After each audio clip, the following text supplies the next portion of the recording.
ഒരു വഖത്ത് പോലും ജുമുഅയും ജമാഅത്തും നഷ്ടപ്പെടാതെ കൃത്യമായി നമസ്കാരങ്ങൾ ചിട്ടവെക്കുന്നതായ ഒരു ശൈലി നമുക്കുണ്ടായിത്തീരണം. ഇന്ന് എത്ര വഖത്ത് നമ്മൾ നമസ്കാരങ്ങൾ ചിട്ടവെക്കുന്നവരാണ്?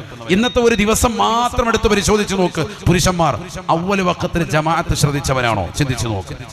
ഇന്നത്തെ ഒരൊറ്റ ദിവസം, ഈ കഴിഞ്ഞ ഒരാഴ്ചത്തെ ജീവിതം മാത്രം ഒന്ന് പരിശോധിച്ചാൽ എത്ര ജമാഅത്ത് നമുക്ക് നഷ്ടപ്പെട്ടു. ഇനി അത് തിരിച്ചു കൊണ്ടുവരാൻ സാധിക്കുമോ സഹോദരങ്ങളെ? ഇതൊരു പുതിയ വർഷമാണ്. ഹിജ്റ വർഷം 1447 നമ്മളുള്ളത്.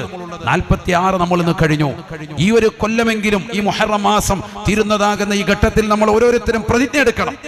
ഈ വരുന്ന സഫറിലും റബീഉൽ അവ്വലിലും റബീഉൽ ആഖിറിലും ജുമാദുൽ ഊലയിലും ജുമാദുൽ ആഖിറിലും റജബിലും ശഅബാനിലും റമളാനിലും ശവ്വാലിലും ദുൽഖഅദയിലും ദുൽഹജ്ജയിലും ഈ വർഷത്തിന്റെ അവസാനമാകുന്ന ദുൽഹജ്ജയിലേക്ക് എത്തുമ്പോൾ എനിക്ക് എല്ലാ സുഹൃതങ്ങളും അനുഷ്ഠിക്കണം. അതിനുപയുക്തമാകുന്ന നല്ല അമലുകൾ ചെയ്യാൻ ഞാൻ ഇൻഷാ അല്ലാഹ് ഈ ഒരു വർഷത്തെ പ്രതിജ്ഞാബദ്ധമായി മുന്നോട്ട് കൊണ്ടുപോകും. നമ്മുടെ മനസ്സിലാണ് യഖീൻ വരേണ്ടത്. മനസ്സാണ് ആദ്യം വരേണ്ടത്.